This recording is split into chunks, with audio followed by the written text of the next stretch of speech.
নমস্কার বন্ধুরা, do online easy YouTube চ্যানেলে সবাইকে স্বাগত জানাই। তো বন্ধুরা, নতুন একটি আবার আপডেট আপনাদের সামনে নিয়ে হাজির হলাম। তো সেটি হলো প্রায় 500 জন হোমগার্ড কিন্তু রাজ্যের যে পুলিশ, কলকাতা পুলিশ রয়েছে সেখানে কিন্তু নিয়োগ করা হবে। তো এর যে বিস্তারিত তথ্য আপনারা এই ভিডিওতে পেয়ে যাবেন, তাই ভিডিওটি প্রথম থেকে শেষ পর্যন্ত দেখুন, তাহলে আপনারা কিন্তু সমস্ত তথ্যটা এখানে পেয়ে যাবেন। যেমন কবে এই নিয়োগ হতে চলেছে, এখানে পদ সংখ্যা কতগুলি রয়েছে, এরকম বা বয়সসীমা কী চাওয়া হয়েছে, এই তথ্যগুলি আপনারা কিন্তু পেয়ে যাবেন। তো তাই ভিডিওটি আপনারা একটু দেখে নিন। তো দেখুন আপনারা, এই একটি হিন্দুস্তান টাইমস বলে একটি অনলাইন যে পোর্টাল, সেই পোর্টালে কিন্তু এই তথ্যটি দেওয়া হয়েছে।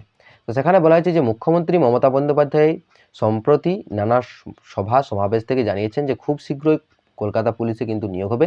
লালবাজারের পক্ষ থেকে প্রস্তাব পাঠানো হয়েছে যাতে নিয়োগ করা হয়। বেশ কিছু হোমগার্ডের প্রয়োজন আছে বলে প্রস্তাব পাঠানো কিন্তু হয়েছিল। এবার সেই প্রস্তাবে ছাড়পত্র দিল নবান্ন। তা এসে পৌঁছেছে কিন্তু লালবাজারে। আর তা থেকে জানা যাচ্ছে যে কলকাতা পুলিশে 500 জন হোমগার্ড কিন্তু নিয়োগ করা হবে। এই খবর এখন প্রকাশ্যে এসেছে, যা কর্মসংস্থানের জন্য বড় সুখবর বলে মনে করা হচ্ছে। এই অর্থবর্ষের শুরুতেই নিয়োগ হতে চলেছে বলে লালবাজারের সূত্রে কিন্তু খবর। তো অর্থাৎ এই 500 জন যে হোমগার্ড নিয়োগ করা হবে, এইটি নিয়োগ করা হচ্ছে কলকাতা পুলিশের আন্ডারে।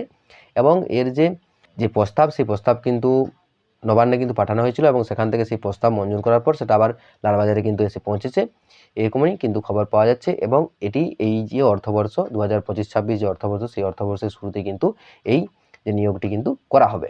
এরপর দেখুন বলা হয়েছে যে এদিকে এই নিয়োগের ক্ষেত্রে কি বলা হয়েছে, 10% পদ কলকাতা পুলিশের এবং রাজ্য পুলিশে কর্মরত সিভিক ভলেন্টিয়ারের জন্য সংরক্ষিত কিন্তু থাকবে। অর্থাৎ 500 জন যে ক্যান্ডিডেট নিয়োগ করা হবে তার মধ্যে 10% থাকবে কলকাতা পুলিশে এবং 10% থাকবে রাজ্য পুলিশে কর্মরত সিভিক ভলেন্টিয়ারদের জন্য সংরক্ষিত। এমনই কিন্তু পুলিশ সূত্র থেকে কিন্তু খবরটি পাওয়া যাচ্ছে।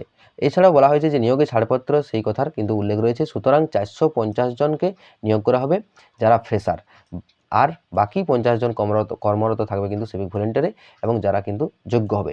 এই বিষয়ে জানাজানি হওয়ার পরে সিভিক ভলেন্টিয়ারের মধ্যে একটি আশার আলো দেখা গিয়েছে। এভাবেই সিভিক ভলেন্টিয়ারের উন্নতি কিন্তু সম্ভব। সিভিক ভলেন্টিয়ারদের অনেক সুযোগ সুবিধা কিন্তু দেওয়া হয়েছে, বেতন বৃদ্ধি থেকে শুরু করে বোনাস এবং অবসরকালীন ভাতা নির্দিষ্ট করেছে রাজ্য সরকার।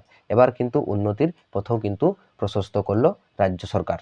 এরপর অন্যদিকে বলা হয়েছে যে অন্যদিকে সিভিক ভলেন্টিয়ারদের কলকাতা পুলিশে এবং রাজ্য পুলিশের নানা কাজে কিন্তু তারা করে থাকেন। তাতে পুলিশ ডিপার্টমেন্টের অনেক কিন্তু সুবিধা হয়। এদের মধ্যে অনেকেই আছেন যারা অত্যন্ত যোগ্য। এবার কলকাতা পুলিশের কমিশনার মনোজ বর্মা এবং হোমগার্ড নিয়োগ করার ক্ষেত্রে একটি এনরোলমেন্ট কমিটি গঠন করবেন বলে কিন্তু সূত্রের থেকে খবর পাওয়া যাচ্ছে। তবে লালবাজার সূত্রের খবর, কোনো এনরোলমেন্ট কমিটি নয়, যোগ্য প্রার্থীদের 60 নম্বরের একটি লিখিত পরীক্ষা দিতে হবে। সিভিক ভলেন্টিয়ারের ক্ষেত্রেও একই নিয়ম।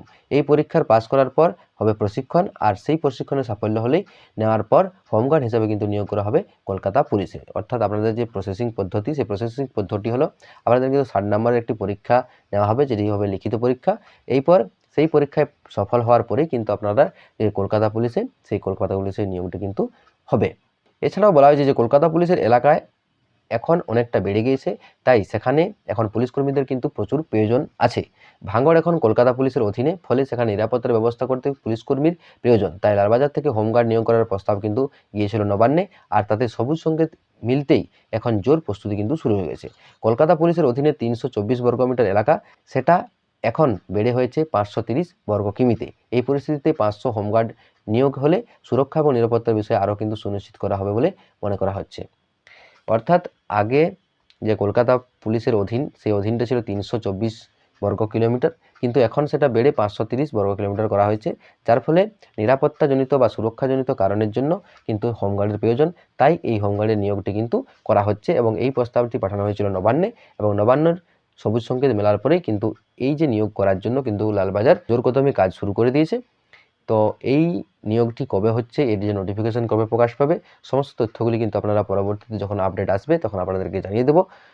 তাই আপনারা এই চ্যানেলটির সাথে অবশ্যই যুক্ত হয়ে থাকুন। তো দেখা হচ্ছে পরের ভিডিওতে, তখন ভালো থাকুন, সুস্থ থাকুন। জয় হিন্দ, জয় ভারত।